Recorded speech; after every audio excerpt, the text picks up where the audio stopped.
আচ্ছা, আমরা যখন কিছু লিখি বা পড়ি তখন এমন কিছু ছোট ছোট সংকেত ব্যবহার করি যা হয়তো সবসময় খেয়ালও করি না, কিন্তু এগুলো ছাড়া লেখার মানেটাই কিন্তু পুরোপুরি বদলে যেতে পারে। চলুন আজকে কথা বলা যাক সেই জ্যোতিচিহ্ন বা পাংচুয়েশন নিয়ে, যা লেখাকে শুধু বোধগম্যই করে না, রীতিমতো প্রাণ দেয়। একবার ভাবুন তো, কোনো লেখায় যদি দাড়ি, কমা বা প্রশ্নবোধক চিহ্নের মতো কিছুই না থাকত, তাহলে কি হতো?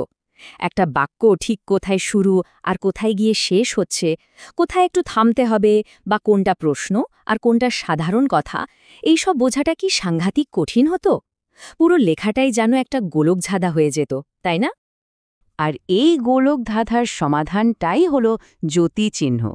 এর আসল কাজটাই হলো পড়ার সময় সঠিক অর্থটা বুঝতে সাহায্য করা।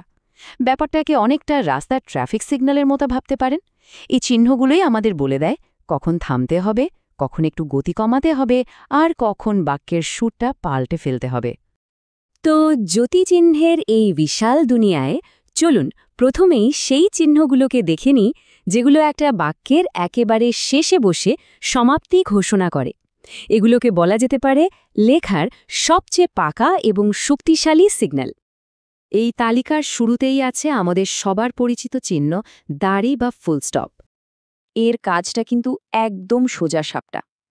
যখন একটা পুরো ধারণা বা কথা বলা শেষ হয়, তখনই আমরা দাড়ি ব্যবহার করি।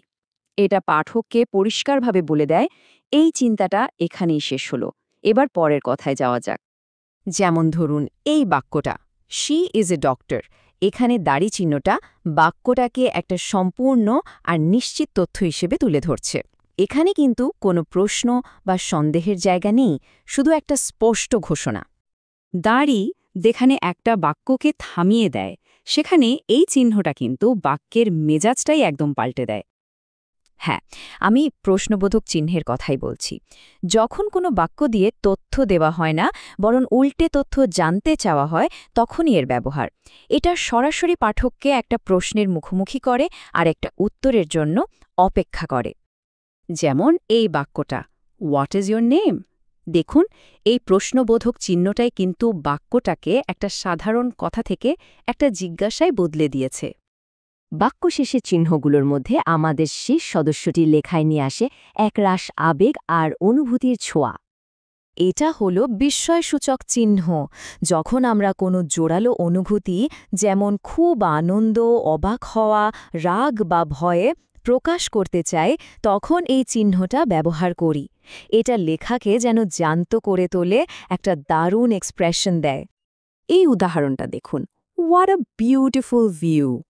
এখানে বিস্ময়সূচক চিহ্নটা শুধু একটা তথ্য দিচ্ছে না, বরং যে কথাটা বলছে তার মুগ্ধতা আর আবেগটাকেও প্রকাশ করছে। এই চিহ্নটা ছাড়া বাক্যটা কিন্তু অনেকটাই ম্যাড়ম্যাড়ে শোনাত। বেশ, বাক্য শেষ করার চিহ্নগুলো তো দেখা হলো, কিন্তু বাক্যের ভেতরে কি হয়? এবার চলুন সেই সব চিহ্নের কথায় আসা যাক, যেগুলো বাক্যের শেষে নয়, বরং ভেতরে বসে এর ভেতরের ছন্দ আর গঠনটাকে নিয়ন্ত্রণ করে। এই চিহ্নগুলোর মধ্যে সবচেয়ে বেশি ব্যবহৃত আর সম্ভবত সবচেয়ে গুরুত্বপূর্ণ হল কমা। কমার প্রধান কাজ হল একটা বাক্যের মধ্যে ছোট্ট ছোট্ট বিরতি তৈরি করা, মানে একটু দম নেওয়ার সুযোগ দেওয়া। এটা আমাদের বলে দেয় কোথায় একটু থামতে হবে। তাছাড়া একটা লিস্টের বিভিন্ন জিনিসকে আলাদা করতেও কমা ব্যবহার করা হয়, যা লেখাকে অনেক বেশি পরিষ্কার করে তোলে। যেমন এই খুব পরিচিত উদাহরণটা, এখানে কমা আপেল, কমলা আর কলার মধ্যে সুন্দর করে একটা ভাগ করে দিয়েছে, তাই তালিকাটা বুঝতে খুব সুবিধা হচ্ছে।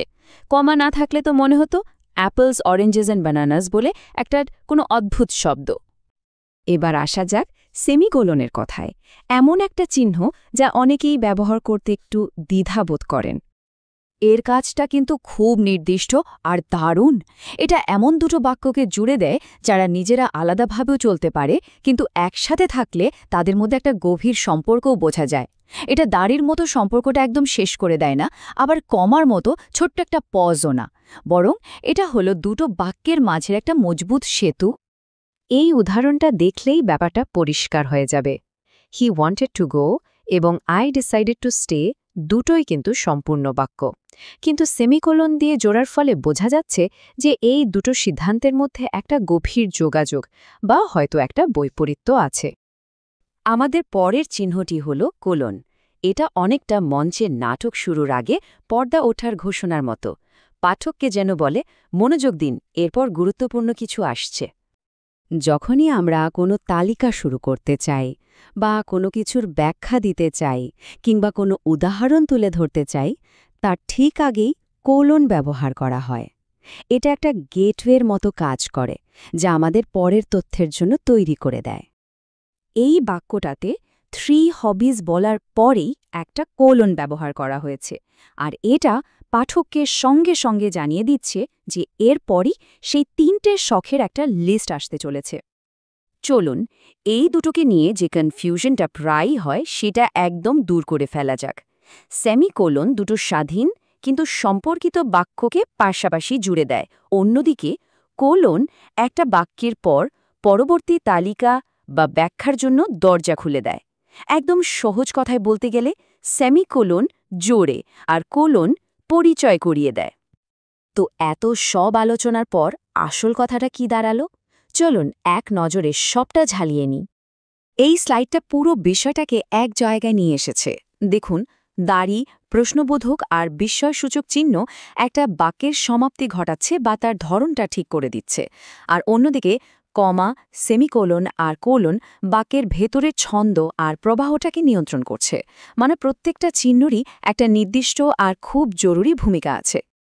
আশা করি এই আলোচনার পর থেকে যখনই কোনো কিছু পড়া হবে, এই ছোট্ট কিন্তু শক্তিশালী চিহ্নগুলো আর চোখ এড়িয়ে যাবে না। একবার শুধু ভেবে দেখবেন লেখক কিভাবে এই চিহ্নগুলো ব্যবহার করে পড়ার গতি আর লেখার অর্থটাকেই নিয়ন্ত্রণ করছেন। পড়ার এই নতুন দৃষ্টিভঙ্গি কিন্তু আপনার পড়ার অভিজ্ঞতাকে আরও অনেক বেশি মজার করে তুলবে।